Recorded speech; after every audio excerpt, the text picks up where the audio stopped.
$4,000 គ្រប់ឡូទាំងអស់អតិថិជនស្ដាប់អត់ច្រឡំទេគឺបញ្ចុះជូន$4,000គ្រប់ឡូទាំងអស់និងថែមជូនរបងថ្មកម្ពស់1ម៉ែត្រគម្រោងដីផ្ទាល់មានការរៀបចំរួចជាស្រេចដូចជា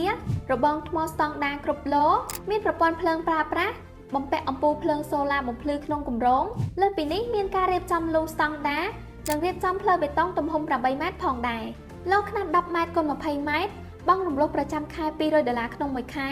រំលោះសុទ្ធឥតមានការប្រាក់រយៈពេល18ខែបង់ផ្ទាល់ជាមួយនឹងខាងស្ថាប័នដើម្បីជាឱកាសចំណេញជូនដល់អតិថិជន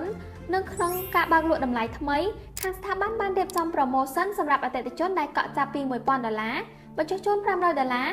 កក់$2,000បញ្ចុះជូន$1,000និងកក់$3,000បញ្ចុះជូន$1,500កាន់តែពិសេសនោះអតិថិជនថ្មីចូលរួមកក់មុន$5,000ទទួលបានការបញ្ចុះតម្លៃ